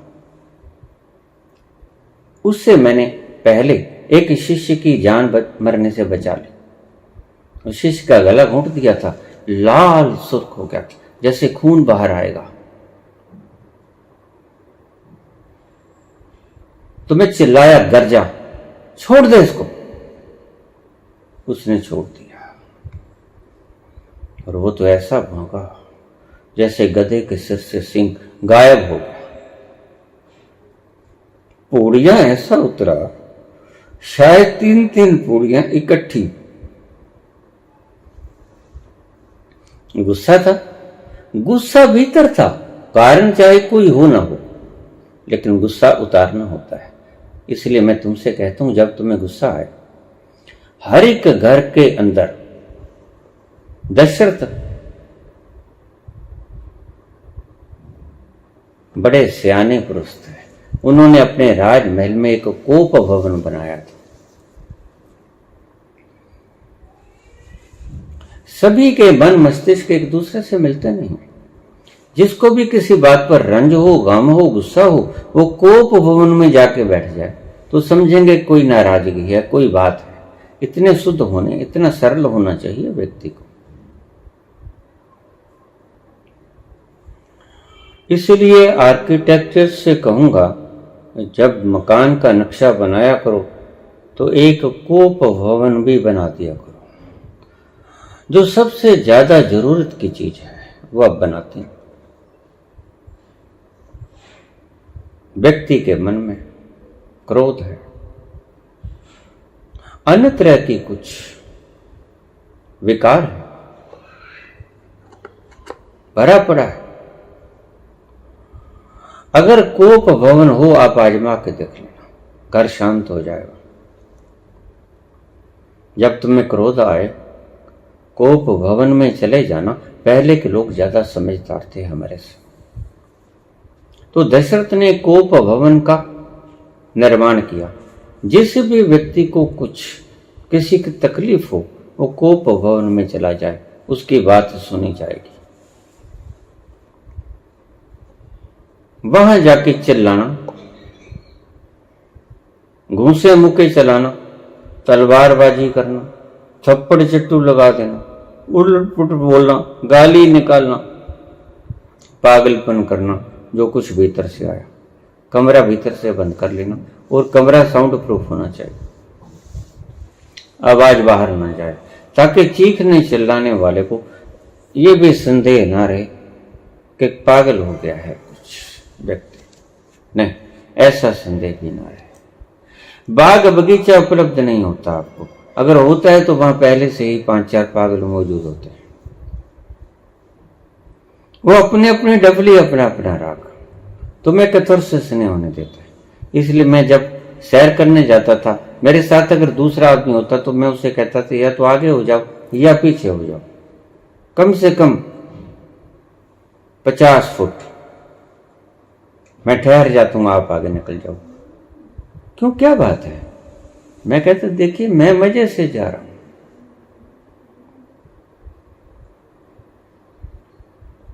आपका साथ मुझे व्यवधान खड़ा करता है।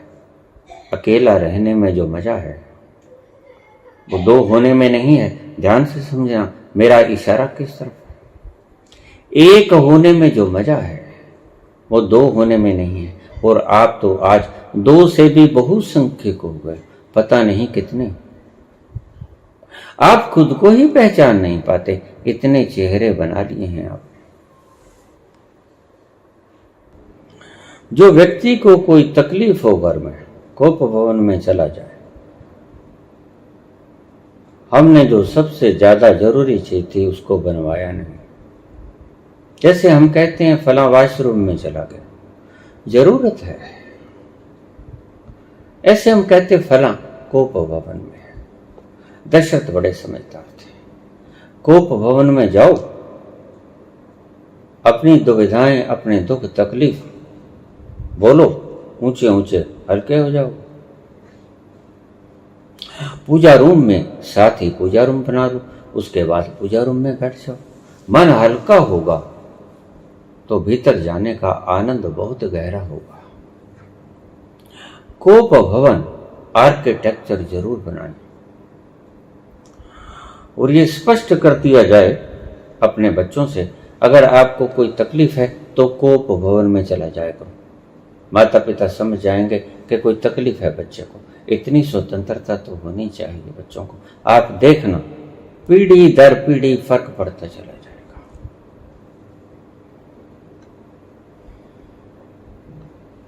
बच्चे समझदार होना शुरू हो जाएंगे।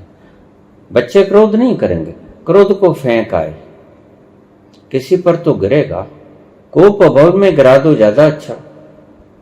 इसलिए मैं कहता हूं घास पे, पत्तों पे, वृक्षों पे गिरा देना। उद्यान में जाके अलग से, किसी के ऊपर मत गिराना। किसी के ऊपर नजला गिराओगे तो वो तुम्हारे ऊपर नजला गिराएगा, क्योंकि बुद्ध थोड़े है कि तुम उसके ऊपर थूक दोगे और वो कहेगा कुछ और भी कहना है। अगर बुद्ध ही होते सभी तो कोप भवन की कोई आवश्यकता नहीं थी।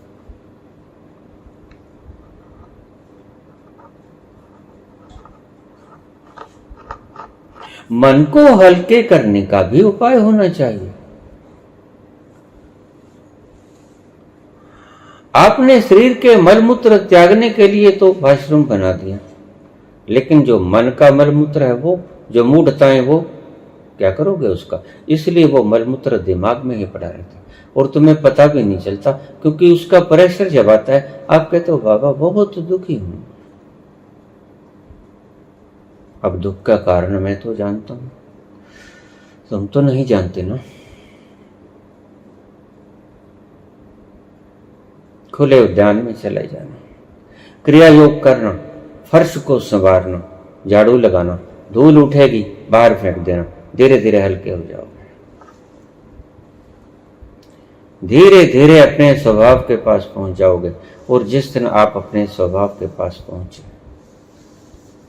अपने दीपक खुद बन जाओगे। बुद्ध ने ये कहा था, वो नहीं कहता था कि फैसला इससे करना, ये नहीं कहा था। आपने इसका अर्थ भी गलत ले लिया। अप्पा दीपो भव, भव अपने दीपक बन जाओ। कहां बनोगे? जहां दीपक है वहीं जाकर ही तो अपना दीपक बन पाओगे। तुम कहते हो अपना रास्ता खुद खोजो, दिमाग से सोचो। दिमाग को पता ही नहीं। मन की स्मृतियों से ही आगे की दिशा निर्धारित होती है। तुम्हारे अनुभव ही तुम्हें आगे कैसे जीना है ये बताते हैं। लेकिन दिया जले अगम का, उस दीपक की बात करते हैं बुद्ध, जिसको तुम अभी तक समझ नहीं पाए। व्याख्याकर्ताओं ने बहुत व्याख्यान की, लेकिन असली व्याख्या पकड़ नहीं पाए। क्या कहा बुद्ध ने? बुद्ध ने यही कहा, अपने दीपक के पास पहुंच जाके अपने दीपक खुद बन जाओ। तुम अपने दीपक हो। दिया जले अगम का, बिन बाती बिन तेल। उस अगम का दीपक तुम्हारे भीतर जल रहा है और तुम वो हो। तुम होना नहीं है अपना दीपक। बस यही बात में फर्क पड़ गया। जैसे तुम विपश्यना में नासिका के पास ध्यान लगा लेते, उस सीढ़ी को छोड़ना होगा, उस पकड़ को छोड़ना होगा। ये भी पकड़ है। अगर आप अपने दीपक खुद बनोगे तो खोपड़ी को पकड़ लोगे, और खोपड़ी को तो तुम सभी पहले से पकड़े बैठे हो। फिर बुद्ध ने क्या नई बात कह दी? बुद्ध ने नई बात कह दी जो आप समझ नहीं सके। बुद्ध ने कहा, अप्पा दीपो भव।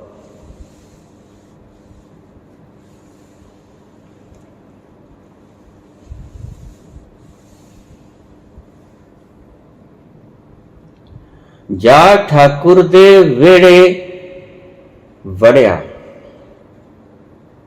बुले शाह कहते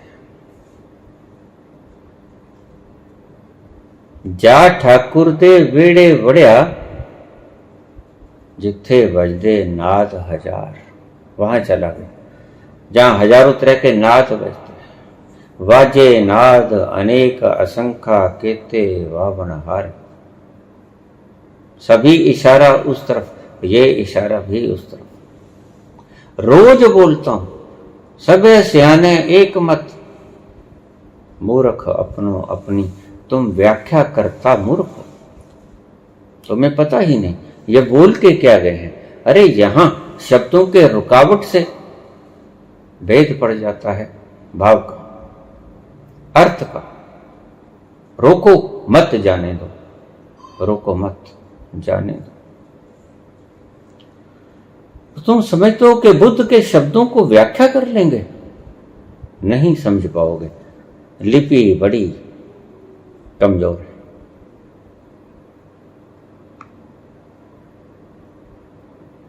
अप्पा दीपो भव, भव हो जाओ जो तुम हो। तुम वो जलते हुए दीपक हो, दिया जले अगम का, बिन बाती बिन तेल। जो वो दिया जलता है तुम वो हो, और उसके पास ही हो जाओ, वो ही बन जाओ। ये कहा उन्होंने। तुम अपना मार्ग खुद तराशते हो, इससे कभी नहीं मिलेगा। क्योंकि ये तो सिर्फ अपने पीछे के अनुभवों से ही तय कर पाएगा, अपने या दूसरों के। फलाने आग में हाथ डाला था, जल गया। अगर तुम्हारा हाथ कभी नहीं जला तो तुम गाहे बगाहे अग्नि में हाथ डालो, फिर कहोगे मुझे पता नहीं था। नहीं, बुद्ध ये नहीं कहते। अप्पा दीपो भव का यह मतलब ही नहीं। किसी ने कुछ भी अर्थ किया, मुझे नहीं पता। ये अर्थ है बुद्ध का। क्योंकि इसका अर्थ मैंने बुद्ध से पूछा और मुझे उन्होंने यही बताया है। अपने दीपक के पास जो आपके भीतर दिया जले अगम का, उसके पास पहुंचो, वो ही हो जाओ भव। अप्पा दीपो भव, ये एक एक शब्द को मैं 20-20 बार बोलता हूं। सुनने वालों को बुरा लगता है, मुझे भी बुरा लगता है, क्योंकि 20 बार बोलने के बाद भी आप फिर 21वें बार पूछ लेते हो वही सवाल। तो फिर मेरे 20 बार बोलने का कोई मतलब ना हुआ। भस्म हो गई मेरे सब समझाने की तरीके। बाबा आप एक ही बात को दोहराए चले जाते हो, क्या करो? इतने से भी आप समझ जाओ तो शुभ है। कहां समझ पाते हो? रोज बोलता हूं उसी तरफ इशारा। मैं तो इशारा और निगाहें अलग अलग भी नहीं करता, मैं तो निगाहें भी उस तरफ रखता हूं, इशारा भी उस तरफ करता हूं। साफ सरल भाषा में आपको समझा देता हूं।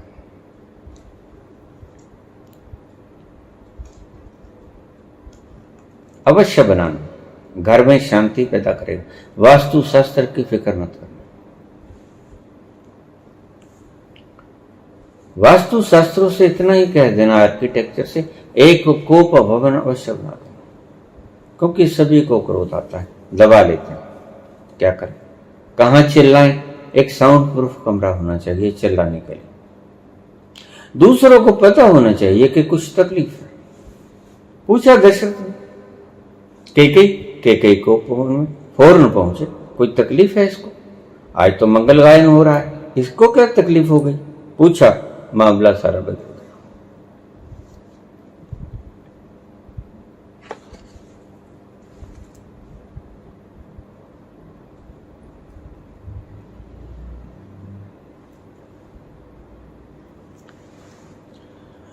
अब मेरे घर में शादी है, रिश्तेदार और भाई लोग मेरे पीछे पड़े हैं। शराब पीने के लिए मैं मना कर चुका हूं। मेरे भी पिता मेरे पीछे पड़े थे, जाओ शादी करो। मैंने मना किया था, फिर भी पीछे पड़े रहे। प्रश्न है कि क्या ध्यान के चलते कुछ दिन मांसाहार किया जा सकता है? गलत तो नहीं होगा? खुद ही फैसला करते हो, खुद ही प्रश्न करते हो। मैं अपनी बात को समाप्त करूंगा अष्टावक्र के इसके शब्द के साथ। अगर आपको पता चल जाए कि जो मांस खाता है वो मैं नहीं हूं, तो खा लेना। अब इसको मोरल को ठीक से समझ लेना। अगर आपको पता चल जाए कि ये मांस खाने वाला मैं नहीं हूं, ये शराब पीने वाला मैं नहीं हूं, तो मजे से खा लेना।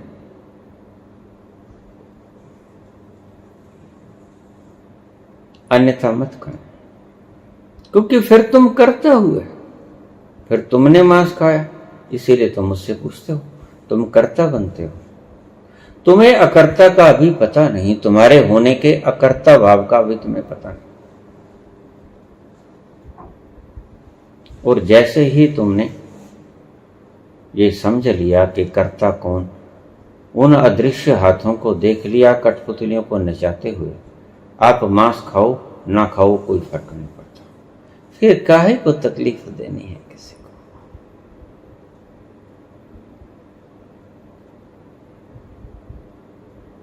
फिर काहे बेहोश होना है, काहे मूर्छित होना है? मूर्छित होने से कुछ गवाओगे, कमाओगे नहीं। तभी तो पश्चाताप करते हैं। सुबह उठ के सभी शराबी कहते हैं एक DSR का कैप्सूल दे दो, और दोनों हाथ लगाए, मेरी तौबा मेरे बाप की तौबा, आगे से नहीं पीऊंगा। जब उल्टियां करते, और कोई फर्क नहीं पड़ता। शाम फिर वही रास्ता नापेंगे, वही मैं खाना, वही दम है, वही खम है, सब कुछ वही होगा।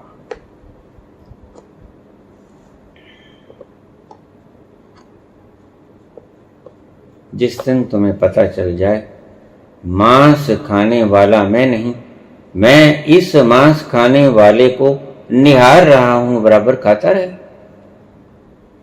गोबर खाता रहे, हमें क्या, फ्रूट खाता रहे, हमें क्या, मांस खाता रहे, हमें क्या। आप देखने वाले बनो, आप सत्य में आ जाओ, अपने भीतर उतर जाओ। अगर आप बुद्ध की इस बात को मान लोगे, अपा दीपो भव, अपने दीपक में ठहर जाओगे। अलग अलग नाम दिए गए। कृष्ण ने कहा अपने स्वभाव में स्थित हो जाओ, स्थिति प्रज्ञ हो जाओ, अपनी प्रज्ञा में ठहर जाओ। नो थाय सेल्फ। गुरजेफ ने कहा सेल्फ रिमेंबरिंग। रमन ने कहा हु आर यू। बस यही एक प्रश्न पूछने वाला है और आप एक प्रश्नों के बावजूद इतने से प्रश्न पूछ लेते हो। पूछते रहो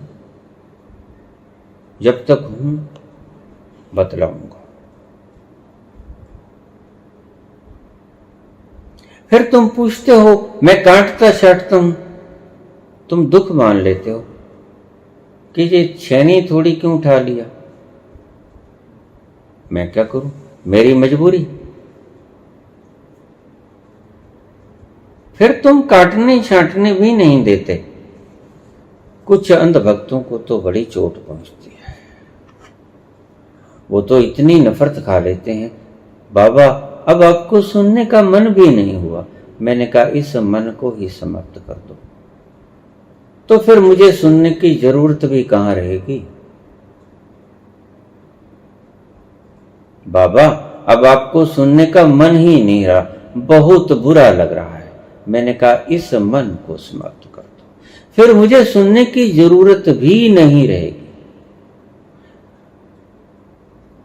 मैं बुनियादी फाउंडेशन ही हिला देता हूं, तुम्हारी मन को ही अमन में बदल दो, फिर मुझको सुनने की आवश्यकता ही नहीं। तुम गए जहां जाना चाहते थे। अपने दीपक खुद बने, इससे नहीं, वो उससे। वाजे नाद अनेक असंख्या, जा ठाकर दे डेरे घोड़िया। समझ लेना इशारा फिर मेरा साफ साफ है। अष्टावक्र कहते हैं तुम सदा से साक्षी हो, तुमने कभी कुछ किया ही नहीं। फिर खाओगे तो तुम कैसे खाओगे, तुम खाते हुए को देखोगे। भोगोगे तो तुम कैसे भोगोगे, तुम भोगते हुए को देखोगे। इंद्रियां भोग रही हैं, मुंह बोल रहा है, नाक सांस ले रहा है, आंखें देख रही हैं, कान सुन रहे हैं, सभी इंद्रियां अपने अपने फंक्शन निभा रही हैं। इस स्थिति में आ जाओ। मैं आपको कोई कमेंडमेंट नहीं करूंगा, मैं आपको कोई आज्ञा नहीं करूंगा।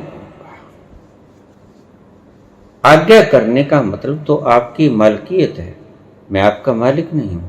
आप खुद के मालिक बनो। अपना बटन अपने हाथ में रखो, अपने मन को ताकत ही मत दो। अपना बटन नीचे होने ही मत दो जो पंखा चले। अपने बटन अपने हाथ में रखो, अपने रिमोट कंट्रोल अपने हाथ में रखो। उन रिमोट कंट्रोल को आप चलाओ ही मत। देखते हैं कैसे चलेगा एसी आपको, नहीं चलेगा। आप मुझसे, हर एक व्यक्ति ये चाहता है बाबा लिस्ट बना के दे दो, हमने क्या करना है, कब खाना है, ये क्रिया योग खाने के कितनी देर बाद करूं, कितनी देर पहले करूं, ये तो फिर भी समझदारी का प्रश्न है। लेकिन फिर अगर 2 घंटे से 2.25 घंटे हो जाए तो कोई फर्क नहीं पड़ेगा, 1.25 घंटे में कोई फर्क नहीं पड़ेगा। यहां मूर्ख साहब बिल्कुल टाइम बाउंड अंग्रेजों की तरह। मेरा भाई अमेरिका में कहीं ड्यूटी किया करता था, वहां जब गाड़ी चलती है तो खिड़कियां अपने आप बंद हो जाती हैं, कुछ इस तरह का हिसाब।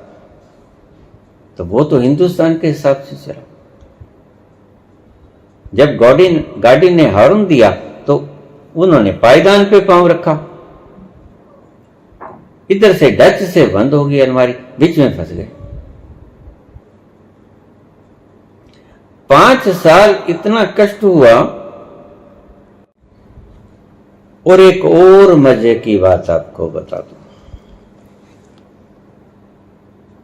अपने दीपक खुद बनने की चेष्टा मत करना।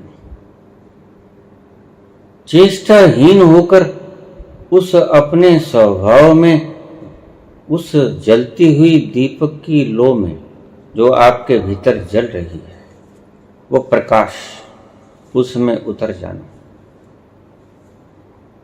और आप पाओगे आपको किसी प्रश्न के उत्तर पूछने की जरूरत ना रहे। निष्प्रश्न हो जाओगे आप। जब प्रश्न ही ना होंगे तो उत्तर पूछने की आवश्यकता कैसे होगी? आपके प्रश्न ही न बचेंगे, गिर जाएंगे, तो आपके प्रश्न पूछेगा कौन? आप संतुष्ट हो जाओगे, परम संतुष्ट हो जाओगे। अनुभव से निष्ठा होती है। आप जब पहुंच गए उस तल पर तो आपके भीतर निष्ठा का जन्म होगा, और जैसे ही आप निष्ठावान हुए, देर अबेर आप अनुभूत भी हो जाओगे, आत्म अनुभूति भी आपको हो जाएगी। आप भीतर उतरने की चेष्टा में संलग्न हो। बोलना तो ऐसे ही पड़ेगा, लेकिन इस चेष्टा का मतलब है परिश्रमहीन हो जाना, निष्परिश्रम हो जाना, विश्राम में उतर जाना। तो आप उस दीपक तक पहुंच पाओगे जो आपके भीतर दिन भर रात जग रहा है, रोशनी दे रहा है, बिन बाती बिन तेल। दिया जले अगम का, बिन बाती बिन तेल। और उस दीपक के पास, अगम के, जहां जाता नहीं कोई व्यक्ति, अगम का अर्थ बहुत गहरा है, इसका अर्थ भी चूक गया। अगम आपने शब्द लगाया कि वो जिसके पास जाया ही नहीं जा सकता, नहीं, ऐसी नहीं बात। अगम का मतलब है जहां आप कभी गए ही नहीं, जिस रास्ते को आपने कभी खोजा ही नहीं। दिया जले अगम का, वहां तक आप कभी पहुंचा नहीं जहां वो दिया जल रहा है, बिन बाती बिन तेल, दिन भर रात वो जग रहा है। और जिस घड़ी आप उस दिए के पास पहुंच जाओगे, जिसे बुद्ध ये शब्द कहते हैं, अप्पा दीपो भव, अपने दीपक खुद बनो, बनो हो ही, अपने दीपक तुम हो ही। बोलने में क्या करें, ऐसा शब्द बरतने पड़ते हैं। आपकी भाषा बड़ी क्षुद्र है। बुद्ध जैसे व्यक्ति को भी आपकी ही भाषा में बोलना पड़ता है, आपसे संवाद हो ही नहीं सकता। इसलिए बुद्ध को जैसी टूटी फूटी भाषा आपने दी, उन्हीं भाषा में आपको समझा के चले जाते हैं।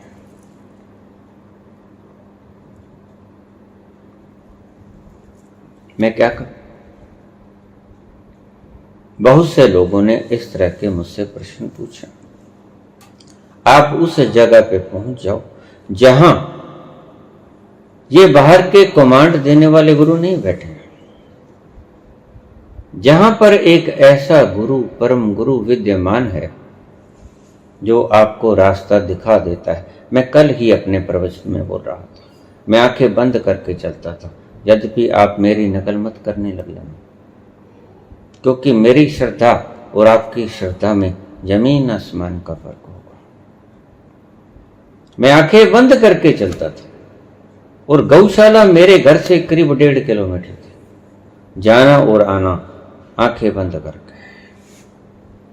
काली ऐनक लगी हुई, आंखें बिल्कुल दुरुस्त, गीद जैसी आंखें मेरी, और वो लिए जाता जिधर वो चाहता, लिए जाता, और मैं देखता जिधर मैं चाहता वहां पहुंच जाता,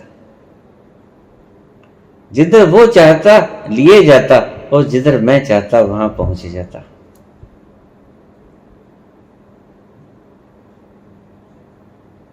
इसका अर्थ है कि भक्त भगवान के दास, भक्त भगवान के दास नहीं होते, भगवान भक्त के दास हो जाते हैं।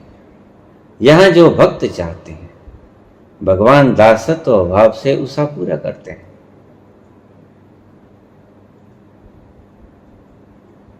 इसका ये अर्थ है, जरा छोड़ के तो देखो उसके ऊपर। आपने छोड़ा ही कहां है? आपने समाज के ऊपर छोड़ा। लोग क्या कहेंगे?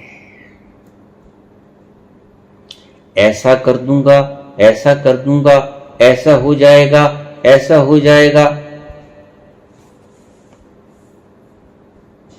हमारे यहां एक परिवार है, वो अगर कोई घर में बीमार हो जाए तो किसी को बताते नहीं, खुशी हो गमी हो किसी को नहीं बताते, और लोगों से भी कहते हैं किसी को बताना मत। कोई जमीन जायदाद खरीद लें तो भी किसी को नहीं बताना, कोई घर में बीमार हो जाए तो भी नहीं किसी को बताना, और इस न बताने के बावजूद भी पता चल ही जाता है। फिर फायदा क्या हुआ? इन झूठ कफर तूफानों में खेलने का फायदा क्या हुआ? आप एक रंगी तो ना हुए, आप तो बहुरंगी हो गए। उस तत्व के पास पहुंचे जाओ जहां जाकर संत कहते हैं अहम ब्रह्मस्मि तत्वमसि श्वेत केतु, अहम आत्म ब्रह्म, मैं ही ईश्वर हूं, एको अहम द्वितीय नास्ति, खालक खलक खलक में खालक, अनल हक अप्पा दीपो भव। ये शब्द मैंने और जोड़ दिया आज। ये वही शब्द हैं जो मंसूर ने बोले। आप अपने दीपक खुद हो, होना नहीं। आप सांसों के साक्षी बन जाते हो, गलत है। बुद्ध ने कब कहा? बुद्ध की व्याख्या गलत कर दी गई। आनापान सती या जो बुद्ध ने सिखाया आपको, कहां साक्षी होने की बात कही आपको? साक्षी आप हो, रात्रि को आप साक्षी बन के सोते हो, साक्षी होते हो, और फिर सुबह उठ के कहते हो बड़ी मजेदार नींद आई। स्वप्न देखते हो, बड़ा सुंदर स्वप्न आया। कौन था? साक्षी बनाया था जो देख रहा था, देखने वाला आपने पैदा किया था, कोई चौकीदार बैठाया ताकि देखते रहना? नहीं, पहले से ही वो तत्व बैठा है जो आपको सुंदर निद्रा लेते हुए भी सारी रात निहार रहा था, और सुबह जब आपको स्वप्न आया तो भी चुपके से बैठा शांत आपको निहार रहा था कि बड़ा सुंदर, नींद भी सुंदर आया, और सुबह सुबह स्वप्न भी बड़ा प्यारा आया। फूलों से खिले उपवन देखे, सुंदर सुगंधित वायु चलती देखे, तरह तरह के रंग बिरंगे पंछी गायन करते देखे, बड़ा सुंदर स्वप्न आया। और पर्दे पे चलती हुई उन लकीरों को देखा किसने? आप तो सोए पड़े थे। तो वो ही साक्षी है, आपने बनाना नहीं। विपश्यना में आपने नकली साक्षी खड़ा नहीं करना है। ऐसे ही अप्पा दीपो भव देखिए, शब्दों की कच्चाहट है ये, जो आपको गलत व्याख्या करने पे मजबूर कर देती है। आप ठीक है अपनी जगह, क्योंकि आप व्याकरणाचार्य हैं, शब्दों का अर्थ करते हैं, लेकिन शब्दों के भीतर छुपे हुए भेद का तो अर्थ नहीं कर पाते आप। भेद खोलेगा कौन? संदूकड़ी की चाबी आपके पास, ताला खोल देते हो, लेकिन संदूक को तो खोल नहीं पाते ना। उसके भीतर छिपा क्या पड़ा है ये तो नहीं देखते ना। यही हालत है तुम्हारे शब्दों की। मेरी दृष्टि में आज का प्रवचन आपकी समझ में आ गया होगा। अप्पा दीपो भव, दीपक अपने बनना नहीं है। वो जो दीपक जल रहा है आपके भीतर, वहां आपने छलांग लगानी है, वहां पहुंच जाओ। बनने की चेष्टा मत करो, त्याग दो सब चेष्टाएं, परिश्रम रहित हो जाओ, दीपक हो। कोई नया दीपक पैदा नहीं करना है, कोई नया साक्षी पैदा नहीं करना है। विपश्यना में क्या करोगे? आंख सांसों को देख कर आती जाती को क्या मिलेगा आपको? शांति मिलेगी। शांति के भंडार आप, आनंद के, महा आनंद के सरोवर तुम हो। छलांग लो, बस छलांग लेना सीख जाओ, कुछ बनना मत सीखो। पहले से ही जो बनना चाहते हो वो आप हो। कुछ बनना मत सीखो, कुछ भी बनना मत सीखो। ना साक्षी, ना दीपक, ना राह मार्गदर्शक। आज तक जितने ऋषियों ने इसकी व्याख्या की चूक गए। चूकना स्वाभाविक था, क्योंकि उन्होंने शब्दों के अर्थ किए, भीतर गए ही नहीं। जिन्होंने, मैं व्याख्याएं पढ़ता हूं संतों की और मैं हंसता हूं, बस समझ आ गई बात। जो व्यक्ति तोतरा बोलता है तित्तम तोरी, समझ आ जाता है कि बोलना जानता है कि नहीं जानता है। तुम्हारी व्याख्या देखकर अप्पा दीपो भव, आपके भीतर आप कितने उतरे इसकी बात मैं बखूबी जान लेता हूं। मेरे पास कुछ पैमाने हैं, उनसे मत पूछो। शराब पीनी है, नहीं पीनी, मांस खाना है, नहीं खाना है। मैं कोई कमांडमेंट थोड़े देता हूं आपको। मैंने किससे कहा कि बीड़ी मत पियो? मैंने किससे कहा सिगरेट मत पियो? मैंने किससे कहा ये करो ये ना करो? मैं कोई कमांडमेंट किसी को नहीं करता। मैं कहता हूं सिर्फ आप अपने आप में उतर जाओ। जिस दिन आप मांस खाते हुए व्यक्ति को देखोगे और आप साक्षी की तरह बैठे रह जाओगे, उसके साक्षी की तरह, एज ए विटनेस कि इस व्यक्ति ने मांस खाया, मैं गवाह। इस व्यक्ति ने शराब पी, मैं गवाह। I am witness. उस दिन सारे फासले मिट गए, सारे बंधन टूट गए। इसे ही तो कहते हैं मुक्ति। और मुक्ति किसे कहते हैं?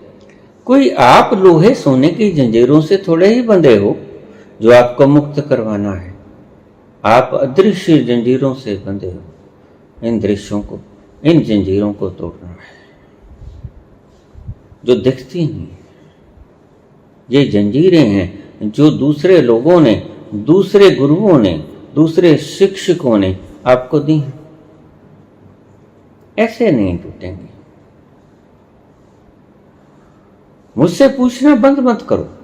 मेरे से पूछोगे तो वंचित रह जाओगे। पूछ लिया, बहुत अच्छा किया। इससे पहले बहुत लोगों ने पूछा। मैं प्रश्नों को इकट्ठा कर रहा था क्योंकि बहुत महत्वपूर्ण प्रश्न था। 100-150 आदमियों का प्रश्न हो गया, फिर मैंने इकट्ठे से बोल दिया। कम से कम इतने व्यक्तियों की प्यास तो बुझेगी।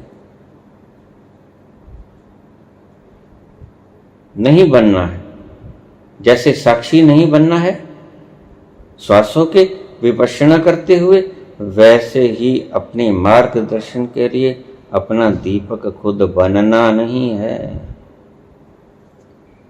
मार्गदर्शक नहीं बनना है, दीपक के पास पहुंचे जाना है जो आपके भीतर जल रहा है।